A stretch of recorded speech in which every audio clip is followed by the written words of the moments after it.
दोस्तों नमस्कार, मैं हूं विजय कुमार पाल। मैंने 10 किताबें लिखी हैं जिसमें invaders and hidden facts by Vijay Kumar Pal, ये अमेजॉन फ्लिपकार्ट पर है। डिस्क्रिमिनेटेड हिंदू सबसे ज़्यादा बिकने वाली किताब है, कम रेट की है। इसमें बताया गया है किस तरह इस्लामिक आक्रमणकारियों ने, इन दोनों किताबों में बताया गया किस तरह इस्लामिक आक्रमणकारियों ने हमारी भारतीय संस्कृति को, सनातन वैदिक सभ्यता को नष्ट किया। और जो ये लोग कहते हैं कि हिंदू मुस्लिम भाईचारा होना चाहिए, मैं उनसे पूछना चाहता हूं कि हिंदू मुस्लिम भाईचारा कैसे होगा जब कुरान ही इस बात को कहता है कि गैर मुस्लिमों से दोस्ती नहीं रखनी, मूर्ति पूजक नजस हैं, नापाक हैं, गंदे हैं और वो नरक की आग में जलेंगे, वहाँ जैखूम नाम का एक पेड़ खाएंगे। यानी कि जब इस तरह की नफरत कुरान में भरी गई है और कुरान का ये आदेश है कि जो अल्लाह का आदेश हमारे मुस्लिम भाइयों में माना जाता है तो उस आदेश की पालना तो वो करेंगे। अगर उसकी अवहेलना करते हैं और हिंदुओं से भाईचारा चाहते हैं, यद्यपि वो एक बहुत अच्छे इंसान के रूप में परिवर्तित हो रहे हैं, लेकिन इस्लाम का कॉन्सेप्ट तो ये नहीं कहता कि वो हिंदुओं से भाईचारा करें। क्योंकि किसी भी मुस्क्रीन जो काफिर है और जो मुस्क्रीन है, जो मूर्ति पूजक है, बहुदेववादी हैं, वो कुरान के हिसाब से सबसे निचले दर्जे के काफिर हैं, जिनको जजिया देने पर भी सजा मिल सकती है, यानी उनको भी कत्ल किया जा सकता है। तो हिंदू तो कुरान के हिसाब से निचले दर्जे के गंदे, नापाक, नजस हैं। नजस कहा गया है हिंदुओं को, जो कि मूर्ति पूजा करते हैं। हिंदुओं का डायरेक्ट जिक्र नहीं आया क्योंकि मोहम्मद साहब जानते ही नहीं थे कि सनातन वैदिक धर्म भी इस इंडिया में फल फूल रहा है। क्योंकि इनके नबी सल्लल्लाहु अलैहि वसल्लम की बुद्धि उतनी ही थी जितनी एक कुएं के मेंढक में रहने की होती है। वो टर करता है और समझता है सारा समुद्री हमारा, ये सारा ही दुनिया है। तो मोहम्मद साहब सिर्फ अरब के बारे में सोचते थे, इसलिए उन्होंने कुरान में ऐसी आयत निकाली कि मैंने ये किताब अरबी में इसलिए निकाली है कि जो आपकी समझ में आ जाए। तो ये कुरान तो सिर्फ अरबियों के लिए है। तो हमारे, मैं पाकिस्तान के मुस्लिम भाइयों और जो गैर अरबी लोग हैं उनसे कहना चाहता हूँ कि जब ये अल्लाह ताला ने किताब, सो कॉल्ड अल्लाह ताला, हालांकि अल्लाह ताला नाम की कोई चीज़ नहीं है, जब ये सिर्फ अरबियों के लिए है तो आप इसको क्यों फॉलो करते हो? फिर ऐसी किताब को क्यों फॉलो करते हो जो आपको हिंसक बनाती है, दूसरों को कत्ल करने के लिए उकसाती है, गैर मुस्लिमों को मारने के लिए उकसाती है, उनके काफिले लूटने के लिए उकसाती है, उनके माल असबाब को लूट कर उसको सही मानती है। और जिसमें 20% हिस्सा उस समय मोहम्मद साहब का रहता था। ये कुरान में आयत है, ये मैं अपनी तरफ से नहीं बोल रहा। तो आपको सोचना चाहिए, क्या ऐसी परिस्थितियों में हिंदू मुस्लिम भाईचारा हो सकता है या गैर मुस्लिम और मुस्लिम भाईचारा हो सकता है? क्योंकि अल्लाह सिर्फ ये मुसलमानों की हिफाजत करता है, उन्हीं की हिफाजत करता है, और जो गैर मुस्लिम है उनको तो ये कत्ल करने के लिए आए थे, ऊपर से भेजता रहा। और जिब्रील नाम का फरिश्ता, जिसको फरिश्ता कहते हैं, वो एक दुष्ट आत्मा थी, वो एक शैतान था जो ऐसी गंदी गंदी आयतें भेजता था जो इंसानियत को शर्मसार करती है। यद्यपि कुरान के मानने वालों को, मुझे नहीं पता इनको शर्म है या नहीं है, ये इनकी अपना मैटर है, लेकिन निश्चित तौर पर अगर मैं मुसलमान होता और कुरान की इन बातों को मानता और पढ़ने के बाद मैं शर्मसार होता तो मैं इस्लाम छोड़ देता। ये सत्या सी बात है। ब्रह्मा की पुत्री और सरस्वती का उदाहरण देते हैं। वो जो ब्रह्मा की पुत्री सरस्वती थी और ब्रह्मा की पत्नी भी सरस्वती थी। ब्रह्मा की सरस्वती लाल वर्ण की थी और ब्रह्मा की पुत्री श्वेत वर्ण की थी, जिसकी विष्णु से शादी हुई। विष्णु से, इसका कंफर्म नहीं है, हाँ, विष्णु से शादी हुई।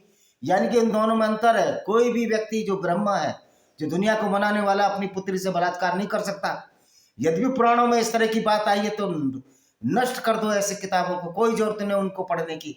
उन किताबों को वैसे भी हम रिफ्यूट करते हैं। हमारा वेदों में विश्वास है और वेदों में कोई भी एक ऐसी चीज बता दो जो खराब हो, मानवता के खिलाफ हो, तो हम उस चीज को भी खारिज करेंगे, नहीं मानेंगे। लेकिन क्या आप कुरान की गलत बातों को खारिज करोगे? क्योंकि आप तो कहते हो कि कुरान पूरी दुनिया के लिए है और हमेशा के लिए है, तो हिंदू मुस्लिम भाईचारा कैसे हो सकता है? क्योंकि कुरान ने ही तो मना किया है कि किसी भी मूर्ति पूजक और बहुदेववादी, जो बहुत से देवताओं को पूजते हैं, वो नजस है, वो कातिल करो, उनको कत्ल करो, मूर्तियों को तोड़ो। इसी वजह से मोहम्मद गोरी और गजनवी ने मूर्तियां तोड़ी। जब कश्मीर में मीर अली हमदानी आया तो पूरा कश्मीर बर्बाद कर दिया। हिंदुओं के लिए उसने एक चार्टर निकाला, जिस तरह मदीना चार्टर की बात इमरान खान करते हैं। वो मदीना चार्टर क्या है? वो मदीना चार्टर है कि गैर मुस्लिम, मदीना में लोग क्या करते थे, मोहम्मद साहब क्या करते थे? मदीना में जब ये मक्का से आए तो इन्होंने गिरोह बना लिया और गिरोह बंदी के हिसाब से काफिले लूटते थे, जिसमें बनु कुरैजा काफिले को इन्होंने खुद अटैक करके लूटा। तबूक की लड़ाई में सिर्फ वहाँ ये कहकर ले गए, इनकी किताबों में है कि वहाँ नीली ब्लोंड आंखों वाली लड़कियां मिलेंगी। तो तबूक की लड़ाई जो रोम के नज़दीक है, सीरिया से आगे पार कर उन औरतों को लूटने के लिए मोहम्मद साहब का ये इरादा था कि वहाँ नीली आंखों वाली लौंडियाँ मिलेंगी। ये इनकी हदीसों में वर्णित है।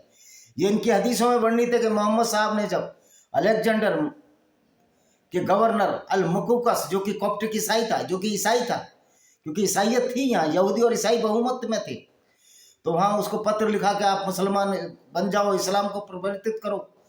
तो मोहम्मद साहब के लिए उसने मारिया अल किबती और उसकी छोटी बहन सरीन, जो कि कॉप्टिक ईसाई थी, इनको दासी बनाकर भेजा और इनके साथ इनका भाई मबूर भेजा, दुलदुल घोड़ा भेजा, कुछ घोड़े अपराध दिए, घोड़े भेजे। तो मोहम्मद साहब मारिया अल किबतिया के साथ उसको रखेल का दर्जा दिया और मदीना मस्जिद, जहाँ की इनकी पत्नियाँ रहती थी, उससे 3-4 किलोमीटर दूर एक बगीचे में ठहराया। और एक बार उसको हफ्सा के घर में बुलाया और उसके साथ इंटरकोर्स करने लगे, क्योंकि इस्लाम में अगर गैर मुस्लिम औरतें हैं तो उनके साथ इंटरकोर्स किया जाता है। और जब हफ्सा ने इनको पकड़ लिया तो इन्होंने एक आयत उतार दी कि मोहम्मद जिस पर हाथ रख दे वही लड़की उसकी है, यानी जिसको भी हिबा करे। मतलब इसमें इतनी हजरत मोहम्मद को इतनी छूट अल्लाह ने दे दी, वो चाहे जो भी कुछ करते रहें, काफिले कतर करते रहें, लूट करते रहें और 20% का माल वो रखते रहें। और वैसे भी इस्लाम का तो सिद्धांत है ये दुनिया कुछ नहीं है, आखिरत की दुनिया के बाद दूसरी दुनिया है। तो फिर इस दुनिया में कितना लूट माल असबा और 20% हिस्सा मोहम्मद साहब क्यों लेते रहे? इसका कोई जवाब नहीं है इनके पास। जब तक कुरान है, जब तक कुरान में सुधार नहीं होता, हिंदू मुस्लिम भाईचारा हो ही नहीं सकता। ये कड़वी सच्चाई है। ये हमारे उन सेकुलर लीडरों को भी समझना चाहिए, उनको कुरान पढ़नी चाहिए। अगर वो कमेंट में कुरान मांगता है तो मैं उनको कुरान की प्रतिलिपि भेज दूंगा। और वैसे भी वो इतने सीधे साधे तो है नहीं, जिस तरह से तुष्टीकरण कर रहे हैं वो सब जानते हैं। वो नंबर 1 के धूर्त हैं, वो जानते हैं कि कुरान में क्या लिखा है और इंटरनेट से डाउनलोड करके कुरान पढ़ें। लोगों को भ्रमित ना करें, हिंदुओं को भ्रमित ना करें कि हिंदू मुस्लिम भाईचारा हो। उसमें सिर्फ भाई, कोई भाई होगा ही नहीं, हिंदू ही भाई होगा और उसको ही चारा बनाकर काटा जाएगा। कि इस्लाम तो कहता है सबसे निचले दर्जे के जो काफिर हैं, वो नजस हैं, जो गंदे हैं, पोटी जितने गंदे हैं, वो तो हिंदू हैं, बहुदेववादी हैं, मूर्ति पूजक हैं।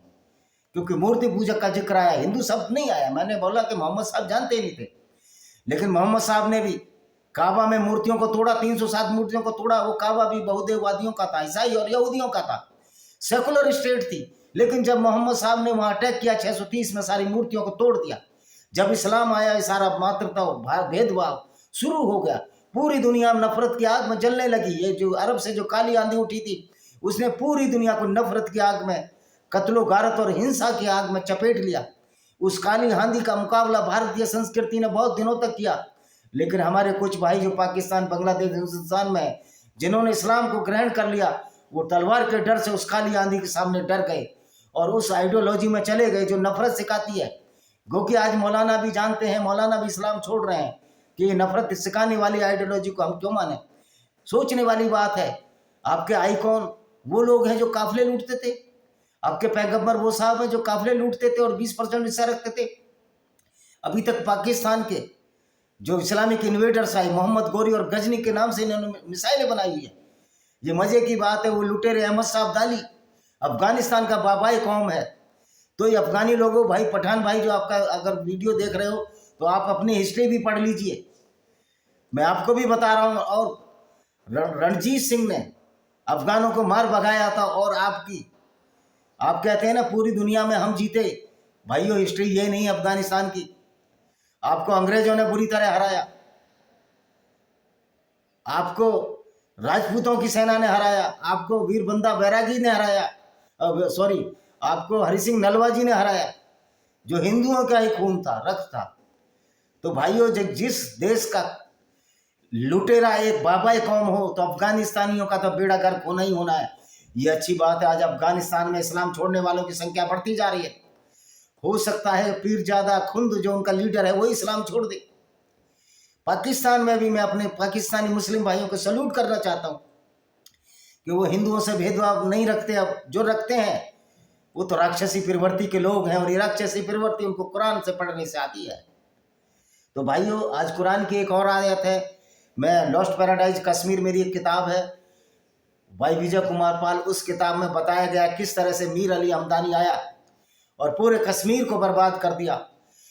हिंदू संस्कृति, वैदिक सभ्यता और संस्कृति को नष्ट करने वाला ये इस्लाम है।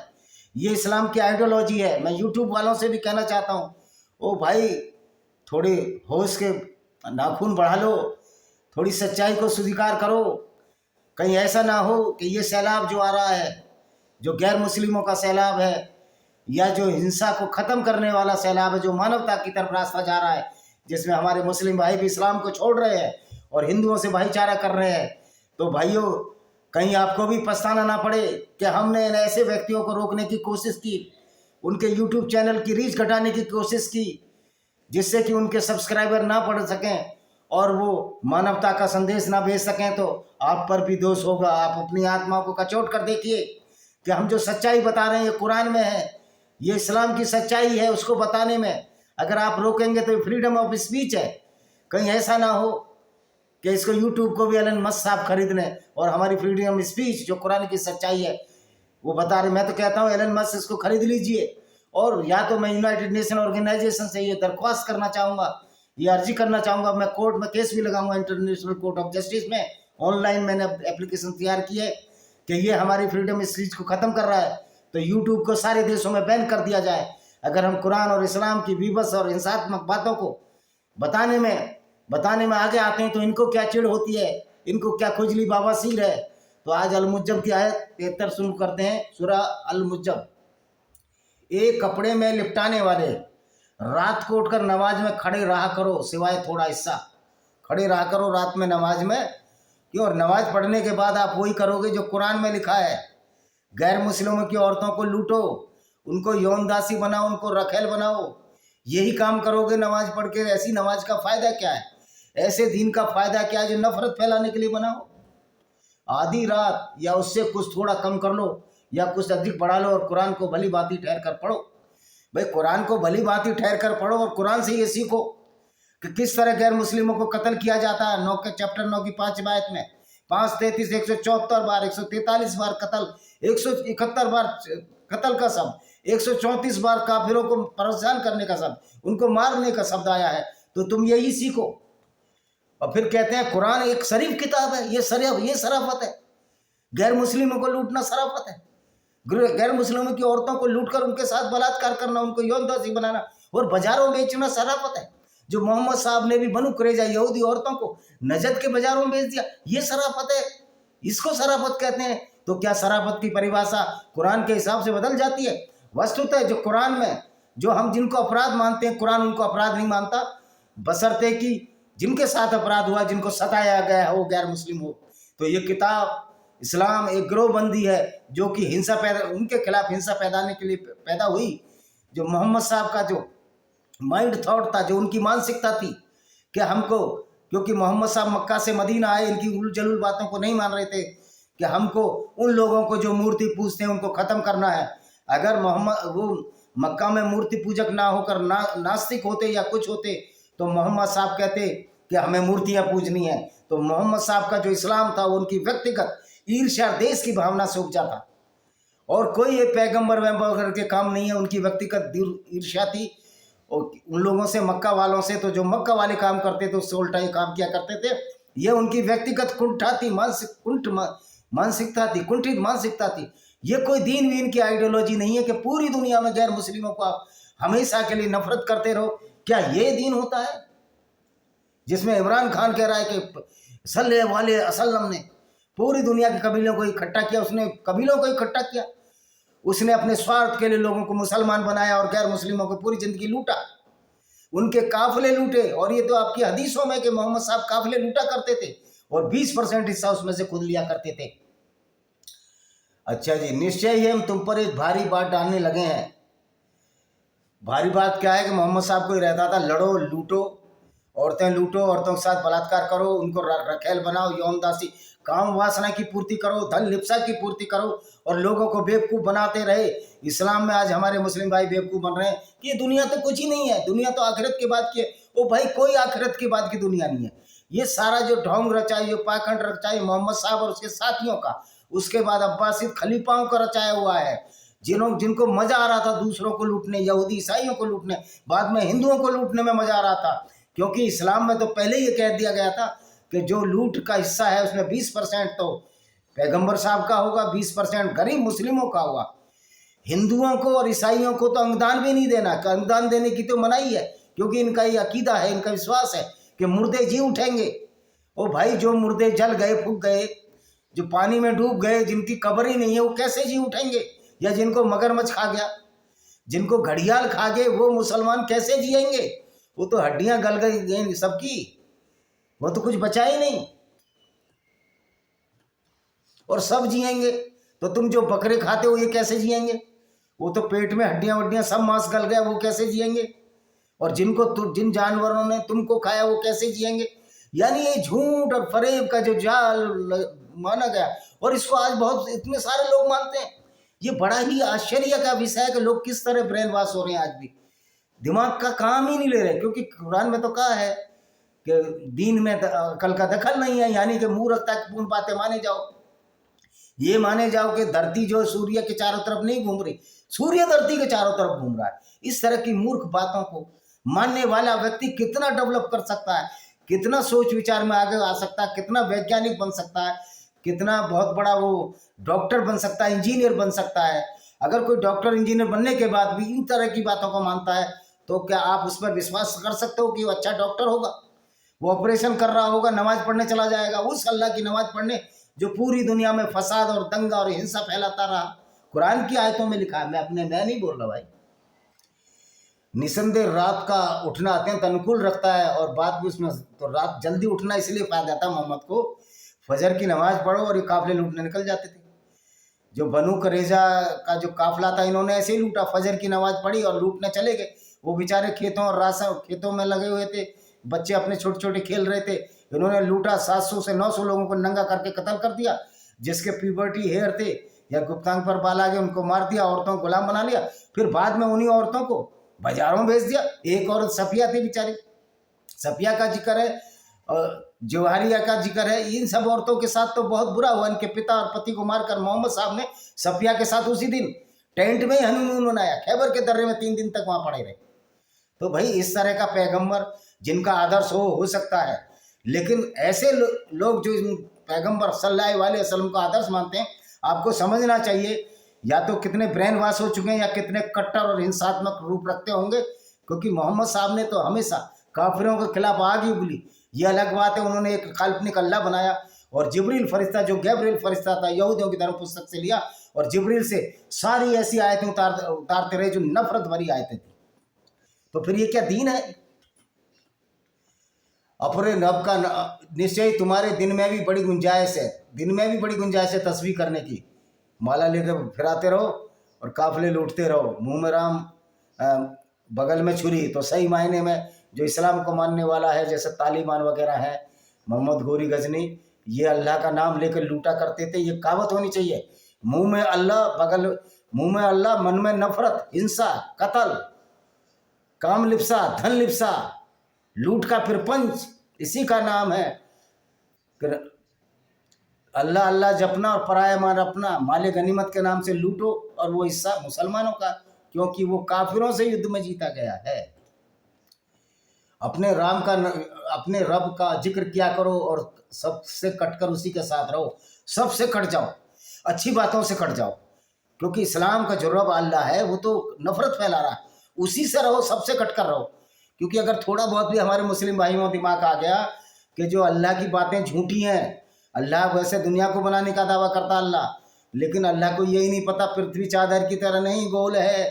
तो अगर दूसरे लोग बता देंगे मुस्लिम भाइयों को, तो वो अल्लाह में विश्वास करना छोड़ देंगे। इसलिए मोहम्मद ने एक नई चाल चली आयत के नाम पे कि सबसे कट कर रहो, तुम अपने में ही मगन रहो, अपने झूठ के संसार में, जो फरेब का संसार था, जो मोहम्मद ने दुनिया के मुसलमानों के लिए तय किया, उसमें रहो। झूठे अल्लाह को मानते रहो, जिस अल्लाह को यही नहीं पता कि सूरज पृथ्वी के चारों तरफ नहीं घूमता, लेकिन अल्लाह मानता सूरज पृथ्वी के चारों तरफ घूमता है। और जो उल्का पिंड है, जो पुच्छल तारे हैं, ये मिसाइल है अल्लाह की, जो शैतान को मारते हैं। जब इस तरह की बेवकूफ़ भरी बातें की जाएंगी, तो उसी लिए मोहम्मद ने कह दिया अब तुम किसी से मत मिलो। यानी कि गांव में अगर कोई व्यक्ति, एक ऐसा गांव जहां पर एक हाथी निकला, वह सारे बेचारे दुनिया को जानते नहीं थे, सीधे साधे लोग थे। तो एक उनमें थोड़ा पढ़ा लिखा आदमी था, शेख चिल्ली नाम ले लो या कुछ भी ले लो, उसने कहा ये तो कोई आदमी जो है चक्की के पाट बांध कर निकला है। तो यही कहानी इन मुसलमान भाइयों को पढ़ाई जा रही है। वो भाइयों, मौलानाओं के चक्कर में मत आओ, अपने बच्चों को मदरसे मत भेजो, अपने बच्चों को अच्छी शिक्षा दो और कुरान को अनुवाद के साथ पढ़ो, थोड़ा पढ़े लिख लो। तो आप, मैं कहता हूं, आप में थोड़ी भी गैरत बाकी होगी तो आप पैगंबर मानना इनको छोड़ दोगे। मैं तो नहीं मानूंगा। अगर किसी कहीं धर्म ग्रंथ में हमारे में, हालांकि मैं बहुत ज़्यादा वो धार्मिक व्यक्ति नहीं हूँ, मैं चीज़ें वही लेता हूँ जो अच्छी होती हैं। मैं कभी नहीं मानूंगा कि हनुमान जी ने सूरज खा लिया होगा, और सूरज तो पृथ्वी से कितना बड़ा है। फिर हनुमान जी अगर सूरज खा सकते हैं तो लंका से उनको संजीवनी बूटी लेने यहाँ क्यों ना पड़ा। हिमालय पहाड़, उनका तो हाथ इतना लंबा होना चाहिए, वहीं से तोड़ लेते पूरा पहाड़। तो इस तरह की बात मानने का कोई तुक नहीं है। पुराणों में भी ऐसे गप्पें लिखी हुई हैं, इन गप्पों को मानने की कोई आवश्यकता नहीं है। हाँ, आध्यात्मिक तौर पर वो चीज़ें मानो, जैसे वसुदेव कुटुंबकम, सारा संसार ही हमारा वो है। मैं नहीं समझता कि गंगा में कोई कत्ल करने वाला आदमी होगा, गंगा में नहाएगा उसके पाप धुल जाएंगे। ये तो फिर इस्लाम में और तुम में क्या फर्क रहा। इस्लाम भी तो यही कहता है कि आप नमाज पढ़ते रहो, काफिलों को लूटते रहो, अल्लाह सब कुछ माफ कर देगा। तो कातिलों के पाप गंगा में कैसे धुल जाएंगे। भारत का कानून तो उनको जेल में डालेगा। तो ये सब भी पाखंड है। आप गंगा अगर नहाने इस वजह से जा रहे हो कि गंगा पवित्र है, गंगा का पानी अच्छा है, वो हमको फल फूल देती है, पूरी खेती करती है, मानो, फिर तो माँ मान लो उसको। लेकिन पाप धुल जाएंगे और गंगा आपके पाप धो देगी। तो ये गंगा को भी आप नीचा करने की कोशिश कर रहे हैं। पापियों के पाप कैसे धुल जाएंगे और कैसे गंगा नंदी। ये फिल्मों में बच जाओ कि पापियों के पाप धोते राम तेरी गंगा मैली हो गई। ओ भाई, वो पापियों पर कमेंट है कि गंगा नहाकर ये सोचते हैं कि गंगा मैली हो। गंगा को क्या होना है, वो तो पानी है, पवित्र पानी है, जल तो जीवन है। पूरब और पश्चिम रब का है, उसके सिवा कोई इष्ट पूज्य नहीं, अतः तुम इसी को अपना कार्य साधक बना लो। ओ भैया, रब को, दुनिया बनाने वाले को पता ही नहीं है दुनिया कैसे बनाई, उसको साधक बना लो तो मूर्ख बन जाओ। और जो कुछ कहते हैं उस पर धैर्य से काम लो और भली रीति से उनसे अलग हो जाओ। यानी जो सच्चाई बताए उनकी बात ही मत मानो, मूर्ख बने रहो। वाह वाह वाह, क्या कहना भाई। तब मुझे और झुटलाने वाले सुख संपन्न लोगों को छोड़ दो, उन्हें थोड़ी मोहलत दो, उन्हें थोड़ी मोहलत दे दो। ओ भाई, ये अल्लाह होता कौन है गैर मुस्लिमों को मोहलत देने वाला। हम तो अल्लाह को मानते ही नहीं।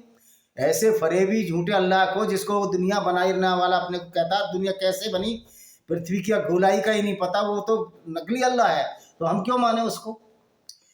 निश्चय ही हमारे पास बेड़ियां हैं और भड़कती हुई आग है, किसके लिए, गैर मुस्लिमों के लिए। और गले में अटकने वाला भोजन है और दुखद यातना है, गले में अटकने वाला भोजन है। ओ भाई, हम आज पूरी दुनिया में सबसे ज़्यादा गैर मुस्लिमी सुख और शांति से रह रहे हैं, वो विकास कर रहे हैं, मजे ले रहे हैं। जिस दिन धरती और पहाड़ कांप उठेंगे, वह पहाड़ रेत के ऐसे ढेर हो जाएंगे जो बिखरे जा रहे होंगे। जो पहाड़ है ना, वो क्रश होके पृथ्वी के वजन से बढ़ते हैं और वो रेत की तरह नहीं रहते। अब सेडिमेंट्री रॉक, 3 तरह की रॉक होती हैं। तो मोहम्मद को कुछ पता ही नहीं था। निश्चय ही हमने तुम्हारे और तुम्हारे रसूल पर गवाह बनाकर भेजा है। एक रसूल, इस प्रकार फिरौन की ओर एक रसूल कह रहा। फिरौन का किस्सा है, चंदा मामा क्या नहीं करा, हमने एक रसूल भेजा तुम्हारी तरफ, मुसलमानों के लिए एक रसूल भेजा। वो रसूल कैसा है, वो रसूल ऐसी आयतें मंगवाता है जिसमें कि नफरत फैलती है। वो ऐसी आयतें, ऐसा हदीस में वर्णन है कि एक बार मोहम्मद साहब अपने साथियों के साथ मदीना में काम कर रहे थे, दोस्तों से गप मार रहे थे, तो कोई औरत निकली। मोहम्मद साहब का काम वासना जाग उठी और मोहम्मद साहब गए। जैनब जो चमड़े का काम कर रही थी, जो इनकी पत्नी थी, जो पहले इनके दत्तक पुत्र की पत्नी थी, यानी बहू से शादी करे, उसके साथ इन्होंने डिंग डोंग किया, इंटरकोर्स किया, फिर आकर मदीना की गली में खड़े हो गए। ये कैसा नबी है। तो आज तो बहुत सारे लोग ऐसे चैनल देखते हैं गड़ियों, तो ऐसे तो हर जगह बलात्कार के ढेर लग जाएंगे अगर नबी की सुन्नत पर चलेंगे। तो ये सोचने और समझने की बात है। किंतु फिरौन ने रसूल की अवज्ञा की तो हमने उसे पकड़ लिया और पग सदा दी। वो भैया, ऐसे रसूल की बात मानने वाला आदमी हिंसात्मक हो जाएगा। आज पूरी दुनिया में जो दंगे हो रहे हैं, इसी मोहम्मद सल्लल्लाहु अलैहि वसल्लम की वजह से बोल रहे हैं। और जो मुसलमान हिंदुओं से अच्छा व्यवहार करते हैं, निश्चित तौर पर उन्होंने इस्लाम छोड़ दिया। कुरान की नज़र में वो अच्छे मुसलमान ही नहीं है, क्योंकि कुरान तो कहता है कि किसी गैर मुस्लिम से दोस्ती नहीं बनानी, और यहाँ दोस्ती बना रहे हैं। यदि तुमने इनकार किया तो उस दिन कैसे बचोगे जब बच्चों को बूढ़ा कर देगा। ओ भाई क्यों गप्पे मत मारो, अल्लाह मियाँ डराओ मत, तुम्हारी पोल हम खोल चुके हैं, कोई तुम्हारी कोई ताकत वाकत नहीं है, तुमको कुछ अता पता नहीं है। दुनिया बनाने वाले तुमको यही नहीं पता, पृथ्वी गोल है और तुम उसको चादर की तरह बिछा रहे हो। तो अल्लाह की तो इतनी छोटी सी ताकत है कि वो पृथ्वी को चादर की तरह भी नहीं बना सकता। आकाश उसके कारण फटा है, उसका वादा तो पूरा होना है। आकाश फटा है, कहाँ फटा है भाई, क्या फटा है? वो बादल जो गरजते हैं, अरे वो तो इलेक्ट्रॉनिक करंट है भाई। निसंदेह तुम्हारा रब जानता है, तुम लगभग 2/3 रात, आधी रात और 1/3 रात नमाज में खड़े रहते हो, और गिरोह उन लोगों में भी है जो तुम्हारे साथ खड़ा होता है, और वो गिरोह उन लोगों में भी है जो तुम्हारे साथ खड़ा होता है। और अल्लाह रात दिन की घटत बढ़त नियत करता है, रात दिन की घटत बढ़त अल्लाह नियत करता है, और पृथ्वी की गति पर नियत होती है ये। और पृथ्वी को तो अल्लाह मानता ही नहीं, वो तो कहता है घूमती नहीं है। तो क्या अल्लाह की आंखें अंधी हैं? ऊपर से बैठा नहीं देख रहा कि पृथ्वी गोल है और पृथ्वी सूरज के चारों तरफ दिख रही है? तो अल्लाह कौन सी आंखों से देख रहा है कि पृथ्वी के चारों तरफ सूरज घूम रहा है? यार किस तरह की बात करता है अल्लाह।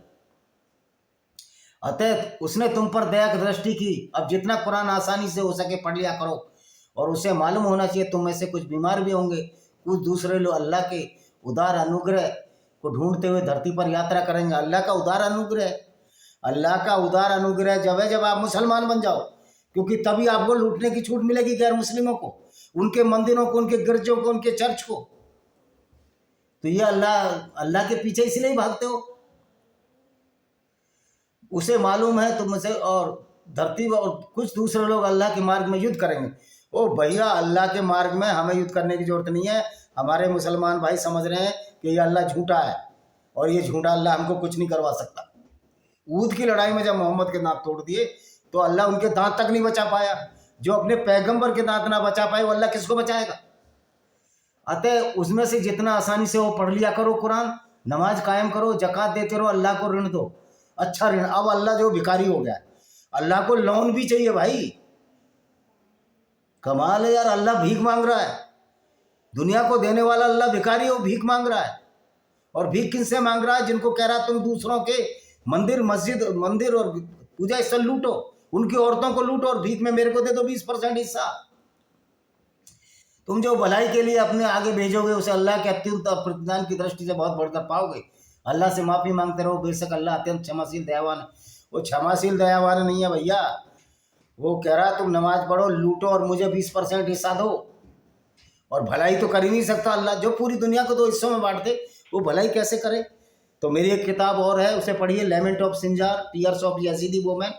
उसमें यजीदी वोमेन के साथ अबू बकर अल बगदादी ने किस तरह बलात्कार किए, औरतों को बेचा, 12-13 साल की लड़कियों को पकड़ा, क्योंकि कुरान में लिखा है, ये मोहम्मद साहब की हदीसों में लिखा है।